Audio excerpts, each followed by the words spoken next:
вторая часть нашего диалога с Владом, которая посвящена этно-кино, партизанскому кино, малобюджетному кино, провинциальному кино. И в первой части мы говорили о том, почему все получится и не нужно бояться начинать. А во второй части мы поговорим с Владом уже как с профессионалом, который сам писал триллер, хоррор. Вот, назывался он «Мотоциклист», насколько помню, рабочее название. Ну да, «Овердрайв» было окончательное название. Вот, и мы поговорим о том, что интересного в этом жанре, как себя в нем найти. Вот, и начнем мы вот с такого вопроса, который меня лично волнует больше всего. Это как добиться от зрителя страха? Если бы ответ на этот вопрос существовал однозначный, да, то, наверное, не было бы провальных ужастиков. Если бы все знали точно, как добиться страха. Я на этот вопрос отвечаю, ну, по крайней мере, в настоящий момент я так на него бы ответил, что первое, зритель должен узнавать какую-то конкретную социальную ситуацию, в которой он бывает регулярно, вот, или, ну, которая ему известна. Можно далее как бы подробно об этом говорить. Да? Давай на примере проще будет. На примере, хорошо. Когда появился образ зомби в кино, зомби того, которого мы знаем, не тот, который, как в африканской традиции, который как бы просто введен в транс, а зомби как оживший мертвец. Ожившие мертвецы появились в творчестве Джорджа Ромеро в конце 60-х годов, когда вся Америка была усеяна демонстрациями против войны во Вьетнаме, тусовками хиппи и прочими. То есть кругом было большое количество, большое скопление людей, которые чего-то требуют, какие-то толпы, которые могут напугать благопристойного американца, который просто хотел бы пойти за рогаликом в магазин и вернуться домой. Вот. А тут вдруг какие-то митингующие, какие-то люди с транспарантами, они какие-то агрессивные, полиция тут же с какими-то дубинами и так далее. И Ромеро именно в это время, не в какое-то другое, создает «Ночь живых мертвецов». И почти сразу за этим создает «Рассвет мертвецов». Что такое зомби? Зомби – это абсолютно тупая, безмозглая и агрессивная толпа. Каждый зомби в отдельности очень слабый, но они практически не бывают поодиночке. Они бывают только толпами. Что они хотят сделать с благопристойным американцем? Они хотят его сожрать. Вот. И этот образ, он сразу же считывался. Что касается Ромеро, если бы эти фильмы появлялись в другую эпоху, то, во-первых, они просто не появились, потому что Ромеро, скорее всего, не придумал бы ее. А во-вторых, они бы не сработали. Но дело в том, что общество американское было так наэлектризовано в конце 60-х годов, что образ зомби сработал. Вот. Точно так же, например, «Изгоняющий дьявола». Вещь такая очень клерикальная. Да? Мы знаем историю про то, что девочка-подросток становится одержима бесом, и врачи и психотерапевты не могут помочь. Никто не может помочь из тех, кто пытается рассматривать этот феномен с точки зрения науки. Кто может помочь? Может помочь священник. Вот. Тот, кто обращается напрямую к духовной сфере. Когда вышел «Изгоняющий дьявола»? «Изгоняющий дьявола» вышел в 1973 году, когда Америка уже шагает к атеистическим взглядам, да, то есть все больше и больше возникает людей, которые критикуют тот или иной клерикализм, возникают всякие, как зовут этого американского пропагандиста атеизма, Докинс? Ну да, там их нет, там 4 всадника апокалипсиса, вот Докинс один из них. Ну вот, появляются такие люди, как Докинс и прочие, то есть вдруг людям говорят, что Бога нет, и все такое. И фильмы такие, как «Оман», такие, как «Изгоняющий дьявола», такие, как «Ребенок Розмари», вот, они отвечают на вот на такой натиск светского мировоззрения таким вот ответом, что побойтесь Бога, вот, Господь может помочь нам, Господь спасет душу, потому что наука душу не спасает, она спасает только тело. Я бы сказал так, то есть это один из очень важных элементов хоррора. Важно обратиться к социальному сознанию зрителя. Если как бы ужастик просто пугает какими-то элементарными скримерами, то он действует, конечно, на механику, да, чисто на нервную систему, чтобы ты вскочил, да, от громкого звука. Но глубинного ужаса не возникнет. Что бы ты сказал, вот ребята действительно, когда я им сказал о таком жанре, как арт-хоррор, мне кажется, что это сильнее всего их зацепило. То есть это ужас, в котором... То есть им хочется, чтобы это был не просто социальный смысл, а чтобы это был смысл еще и именно вот какой-то народный, этнический, какая-то боль именно вот народная, давай я так выражусь. Что Ну так народ... социальная не как социальный класс, а социальная как вот этно... Я сейчас слово пытаюсь подыскать, я думаю, ты меня понял, что я имею в виду. Ну, это еще одно проявление, да, такого вот социального подтекста. Просто это вот социальный подтекст не в том смысле, что как общественные классы, да, ты правильно заметил, а именно касающиеся народностей. Но, в принципе, это же тоже про, как бы про состояние конкретного общества. Вот, про его проблемы, про его беды, его мечты, его устремления. И, ну, вот из последнего, что я видел такое, было, правда, оно не совсем этническое, хотя с этническим таким флером. Это «Солнцестояние» Ариастера. Не видел? Нет, я не видел. Не видел. Ну вот там как раз такая сделана игра с этими обрядами, какими-то древнескандинавскими, со всякими такими мифами, верованиями. И это, конечно, все окрашено в жуткие какие-то цвета, да, то есть ты когда смотришь это, то действительно становится жутко, но там вообще все построено на вот этих этнических вещах. Я, честно говоря, не знаю, имеет ли отношение то, что показано на экране, к каким-либо скандинавским верованиям, но фильм прикидывается, что да. Вот, и, это интересное замечание. Да, он просто выдумал культуру, получается. Я не знаю, выдумал ли он ее или нет, потому что я специально этим не интересовался. Насколько я знаю, Астер какой-то скандинав, и он что-то об этом, наверное, понимает. Вот. Но вполне возможно, что он либо ее выдумал, либо сильно приукрасил там, и так далее. Вот. Но при этом он задвигает там вполне такие патриархальные мысли о том, что ценность семьи ценнее, чем ценность отдельного индивидуума там, и так далее. Ну, то есть какие-то такие народные вещи в плане... Ну, такой немножко домострой такой скандинавский. Хорошо, а вот такой вопрос. Где бы ты посоветовал, поскольку писать мы будем с ребятами, у нас формат такой, что я собираю от них информацию и показываю им, как это перерабатывается, ну, во что-то более конкретное. Вот. Поскольку я работаю сейчас по технологии Good Story, которой недавно обучился, то там очень много значения уделяется такому понятию, как высказывание.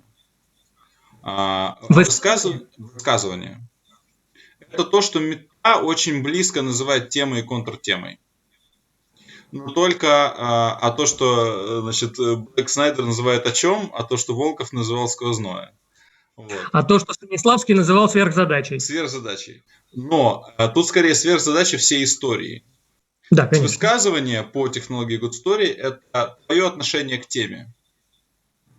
Причем тема это что-то очень рядом с сюжетом, то есть именно это борьба темы и контртемы. Что победит? Например, там свобода, там надежда дает свободу, как в «Побеге из Шоушенка». Где бы ты, вот, исходя из этой информации, где бы ты посоветовал ребятам искать в себе тему для фильма, для высказывания? Ну, я бы сказал так, что нужно самого себя спросить, что волнует меня в окружающем мире, что меня больше всего злит, что больше всего вызывает у меня сочувствие, о чем я вообще чаще всего думаю. Вот, потому что, ну, человек существует... Давай на примере, давай я начну со своего примера. Да, давай. Мы с тобой на одном языке говорим, поэтому мне легко за тобой заканчивать фразу. Конечно. Я приведу свой пример, сценарий, который, ну, ты помнишь, я Цикало продал про волонтеров. Это была история про то, что мне казалось безумно важным волонтерская работа. При этом я видел то, что это совершенно бессмысленно. И то есть это никак на самом деле не помогает. Это очень мало меняет мир. Ты тушишь кружкой горящий дом. Но тот факт, что ты это делаешь каким-то непонятным образом, делает лучше тебя самого. Это у меня очень сильно болело. Для меня это было очень важно, потому что мне хотелось самому стать лучше. А не, не спасти мир. И я написал сценарий про людей, которые не пытаются спасти мир, а пытаются решить какие-то свои проблемы. А в результате через волонтерское дело. В результате решают проблемы человечества. Вот у меня такой мой любимый пример. А у тебя какой пример? Что бы ты такое вот привел? Ты говоришь хороший пример, да? Ну вот я сейчас в настоящий момент работаю над проектом «Астероид 77F». Ты читал этот сценарий. Это вот тоже, кстати, моя попытка сделать партизанский полный метр, вот, над которым я работаю. И это было напрямую выражение того, о чем я регулярно думаю каждый день, о чем у меня болит душа. Это история об отчуждении. Возникает как бы такая локальная гражданская война, в конце концов, потому что как бы вот неспособность, да, друг с другом договориться, она приведет ко взрыву. То есть если говорить вот языком Лаэша Эгри, да, то концепция звучит так, ну или высказывание звучит так. Отчуждение ведет к озлоблению, к ярости. Как-то так. Вот, ну, то есть, опять же, мы это будем рассматривать, видимо, более подробно на занятии, но, то есть, это, ну, как бы, творчество, ну, вот на этом этапе, по крайней мере, сейчас на этапе задумки, это попытка превратить свою собственную боль в образ, который считается любым человеком. Правильно я понимаю задумку? Да. Применительно к жанру ужасов, где искать свой страх?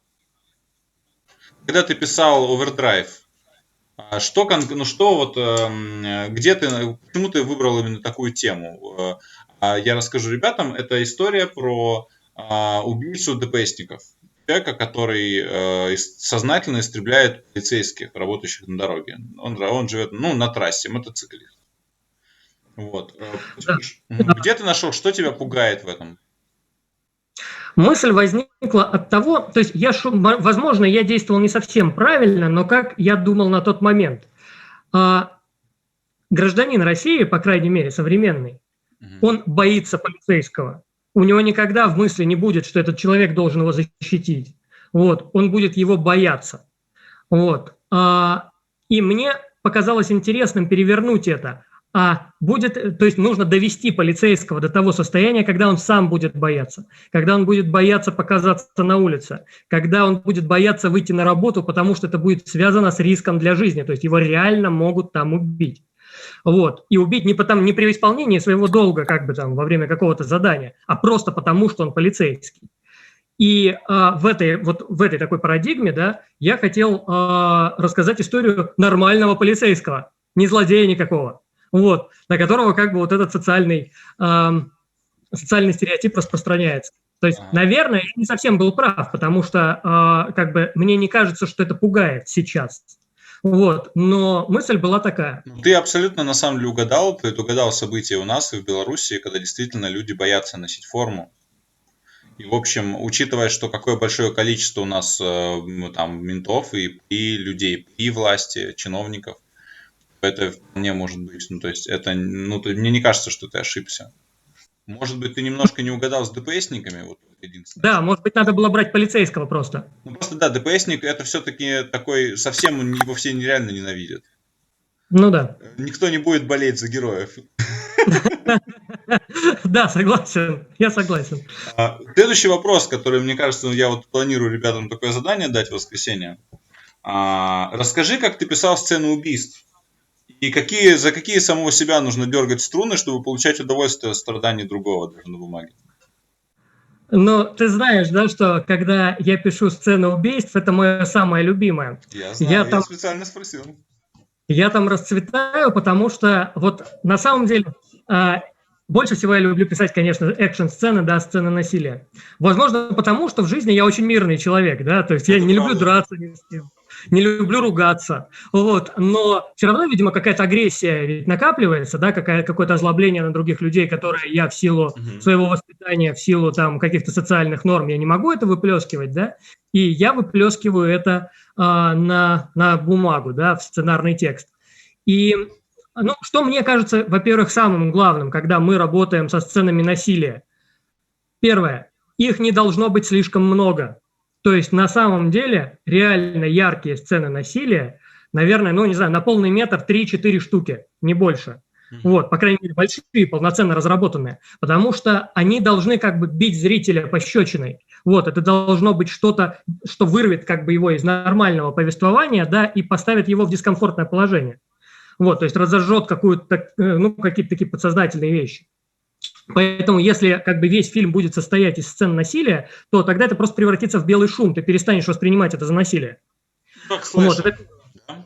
Просто Да, не слэшер. да. В слэшере, например, их просто как бы кромсают на части, да, и весь жанр построен на том, как еще можно убить человека. И ты как бы не думаешь уже о том, что там реального человека какого-то убивают, ты смотришь уже просто на изобретательность того, как он это сделает. А на что Не нужно больше. обратить внимание? Как нужно убить человека, чтобы это была смерть человека? В смысле, чтобы мы воспринимали это как смерть человека? Да, для меня вот в этом смысле похоже, но это, правда, не в Гудсторе нас учили, а просто в какой-то книжке вычитал, я уж не помню, то ли Ньюлайши, наверное, потому что он такой бы не писал. Речь шла о том, что о сексуальных сценах. Мгм. О том, что, ну, вроде как ничего особенного не происходит, люди просто трахаются. Но почему-то есть Бертолуччи, а есть, допустим, Джеймс Бонд. Что на самом деле сексуальная сцена это точно такая же сцена, как любая другая, как диалог за столом. А это два персонажа, которые находятся в конфликте и совершают некоторые действия. А вот касательно убийства. Ну, то есть как эту, допустим, тезис, эту тему ты бы применил в убийство? Как убить кого-то, чтобы стало жалко, или страшно, или жутко, а не просто замочить? Ну, во-первых, да, как бы в твоем вопросе уже содержится часть Я ответа. тебе просто дал под напас. Да, мы должны каким-то образом относиться к жертве. Вот, то есть у нас должно быть к ней какое-то отношение. Какое Ну, лучше например, всего было бы? еще раз, Какое лучше всего было бы отношение? С примером, если можно. я не думаю, что есть ответ, что лучше, что хуже, Ну, да, просто как тебе кажется? оно должно быть. Если, ну, лучше всего, конечно, сопереживание, то есть мы должны что-то знать о герое, о который погибнет, и должны как бы понимать, что у него были какие-то другие планы, да, что он хотел бы жить дальше, что у него были какие-то цели, какие-то устремления, какие-то желания, кто-то будет страдать от того, что он умер и так далее. Тогда это не будет просто смерть. Она повлечет, во-первых, она происходит при каких-то обстоятельствах с каким-то конкретным человеком, во-вторых, это убийство, да, влечет за собой последствия. Не знаю, детей-сирот, да, оставленную вдову, не знаю, там... Как в «Психо», да, где сестра осталась. Да, сестра осталась, но в психозе самоубийство как бы шокирует из-за того, что оно происходит слишком рано и слишком внезапно. И там как раз эмоциональная работа происходит, на мой взгляд, не на основании сопереживания, а на основании структурной неожиданности. Никто не думает, что можно убить главного героя через полчаса после начала фильма. Это правда. И как бы в этом основная тема, на мой взгляд. Кстати, в «Психозе», по-моему, больше мы сопереживаем смерти детектива, который происходит чуть позже, потому что там вполне нормальный мужик, частный детектив, который хочет им помочь, не злодей никакой, у него он и не нуарный персонаж, он какой-то недотепистый немножечко, да, вот, он хочет помочь действительно сестре найти свою сестру, и он, в общем-то, абсолютно безвинно погибает. Мне его всегда больше жалко, чем героиню. Я тоже болею за Мизери в фильме «Мизери». Убей этого гондона. Вот. Что касается, возвращаясь к разговору, да, то есть мы должны так или иначе к нему относиться. Может быть, мы должны, наоборот, с яростью относиться к этому персонажу, то есть мы должны его ненавидеть, и тогда мы болеем за убийцу. Как в фильме, как, допустим, в «Парке юрского периода» часто происходит. Ну, в «Парке юрского периода», да, очень часто едят плохих персонажей. Да, я знаю, что это не хоррор, но это пример жестокого убийства с персонажем, к которому есть отношения. Да, причем, ну вот одно из ярких событий там есть персонаж, который, собственно, и открыл все эти ворота в «Парке юрского периода», да, и который просто хотел уехать. И его убивает там один из этих освобожденных динозавров, и мы желаем ему смерти, потому что он сволочь. Вот и все. И как бы вот это отношение – это уже полдела. Второй пункт сцены убийства, как мне кажется, это, конечно, изобретательность. То есть мы должны придумать способ. Нельзя просто взять его, ну, то есть если бы мы смотрели слэшер, и чувак просто пользовался огнестрельным оружием, 6 выстрелов, 6 трупов, все, конец фильма, фильм длится 5 минут. Вот, мы должны придумать ход, да, придумать способ. Где искать этот ход? Ну вот, например, такие прям совсем очевидные вещи, да, совсем яркие. Это «Линейка кошмара на улице Вязов». Это плохой фильм, но там хорошая придумка с тем, что маньяк появляется во снах. То есть это как бы немножко фэнтези. А во сне этот маньяк может использовать практически всю реальность. Он как Нолан в этих снах, да, он может все исказить, да, и направить на убийство персонажа. То есть то он вдруг высовывается из телевизора, то медсестра превращается в него, да, и врач, который должен помочь герою, вдруг тут же становится смертоносным каким-то существом и так далее. В «Кошмаре на улице Вязов» каждая сцена убийства очень сильно отличается от предыдущей, потому что Фредди Крюгер может менять реальность вокруг себя. Вот если говорить о том, что сейчас зритель очень насмотренный, и зритель насмотренный, автор насмотренный, как сейчас человеку, который берется сейчас придумывать убийство, я хочу дать ребятам такое задание, придумать по одному убийству за неделю, где им найти вдохновение для этого? Хороший вопрос. Если бы я писал, я бы пошел вообще не от убийства, я бы убийство писал вообще в последнюю очередь. Я бы писал в поэпизоднике, и тут он умирает, а потом, когда уже все написано, я бы придумал способ, каким его убить, исходя из того, каким персонажу бы это было лучше для сюжета. Но мне хочется, чтобы ребята придумали это просто для удовольствия. Вот. Хороший вопрос. Ну, я как бы могу сказать, как я придумывал убийство для того же Овердрайва. Давай, хорошо, это будет хорошо. Я написал отдельный синопсис для убийств. Расскажи, это круто. То есть у меня был отдельный документ, в котором я придумал каждое из убийств. Вот. И я исходил из привязки к теме. То есть связь с полицией, второе – связь с дорогой. Вот. Исходя из этого ты начинаешь думать. Первое – ДТП, то есть разбившийся автомобиль. Соответственно, там одно из убийств было связано с тем, что это была засада, да, и автомобиль просто в фольгу превращается вот так вот, да. Причем он не взрывается, да, в голливудских фильмах они всегда взрываются. Мне кажется, что гораздо страшнее, когда автомобиль не взрывается. Это глухой вот этот звук, да, когда вот скрежет металла, какие-то кровоподтеки на покореженном металлическом корпусе и так далее, да. Это бензин, конечно же. Вот, ну то есть, если мы на дороге, то двигатель внутреннего сгорания работает на топливе. Топливо вспыхивает. Вот, соответственно, можно использовать пламя и поджог бензина. Это видеорегистраторы. Использовать, да, там одна сцена полностью сделана с видеорегистратора полицейского, потому что у полицейских есть видеорегистраторы на капоте, ну или у любого другого автомобилиста есть. И целую сцену можно развернуть вокруг этого видеорегистратора, когда мы видим убийство из, буквально с точки зрения капота. Соответственно, от нас скрыто практически все убийство. Мы видим только элементы его, когда борющиеся оказываются перед камерой. Понятно, что есть как бы там правила дорожного движения. Если ты помнишь, у меня в какой-то момент поджигают именно правила дорожного движения, да, и бросают их в бензин, после этого бензин вспыхивает. То есть я думал о том, что связано с темой, с дорогой и с полицейскими. Какие вещи могут быть опасны в этой парадигме, какие вещи могут убить, какие вещи используются, какие вещи могут быть логичны. То есть вот так. Это интересно. И второй вот вопрос, как сделать страшно, а не смешно? В чем грань между сценой, которая убийство это смешно, и сценой, в которой убийство это страшно?